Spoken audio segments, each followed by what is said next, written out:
আসসালামু আলাইকুম। আমি আমার এই ভিডিওর মধ্যে দৃষ্টি আকর্ষণ করার চেষ্টা করছি দেবিদ্বারের মাননীয় সংসদ সদস্য হাসান আবদুল্লাহ ভাইয়ের প্রতি। আপনি রুটস অফ হাইওয়ের আন্ডারে থাকা কুমিল্লা সিলেট আঞ্চলিক মহাসড়কের জন্য সংসদে ভিক্ষা চান, অথচ আপনার সংসদীয় আসন দেবিদ্বার পৌরসভার যে ভিংলাবাড়ি গ্রামের অবস্থা দেখেন।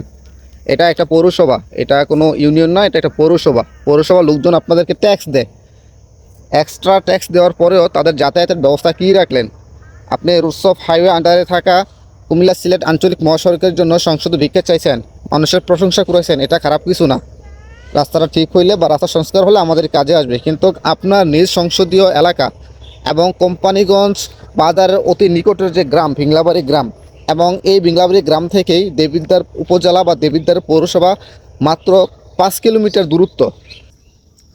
অথচ পৌরসভার এত নিকটে থাকা একটি গ্রামের লোকজন মানে এইরকম একটি রাস্তা দিয়ে প্রতিদিন যাতায়াত করতে হয়।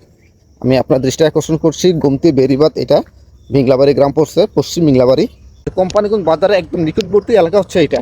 তো এদিক দিয়ে মানুষের যাতায়াত, ধরেন আমার বাড়িতে আজকে মেহমান আসছে, আমি বাজার করতে হবে, মোটামুটি ভালো পরিমাণ বাজার করতে হবে। এই বাজার নিয়ে যে আমি বাড়িতে ফিরবো সেটার কোনো রাস্তা নেই, কারণ এই রাস্তা দিয়ে রিক্সা আসবে না। রিক্সাওয়ালাকে আমি ভাড়া দেবো সর্বোচ্চ 30 থেকে 50 টাকা, অথচ রিক্সা দাম আরও বেশি। এই রাস্তা দিয়ে রিক্সা আসলে রিক্সার ক্ষতি, যাত্রীর ক্ষতি, আর যাতায়াত একটা ভোগান্তি। সুতরাং আমি হাসান আবদুল্লাহ ভাইয়ের প্রতি অনুরোধ রাখবো, আপনি দ্রুত এই রাস্তাটি সংস্কার করার উদ্যোগ নেন। আপনার ভিক্ষা চাইতে হবে না, আপনার একটা ন্যায্য দাবি, আপনার ন্যায্য দাবি আপনি সংসদে উপস্থাপন করেন এবং আপনার সংসদীয় এলাকার লোকজনকে একটু নির্বিঘ্নে চলাফেরার সুযোগ করে দিন।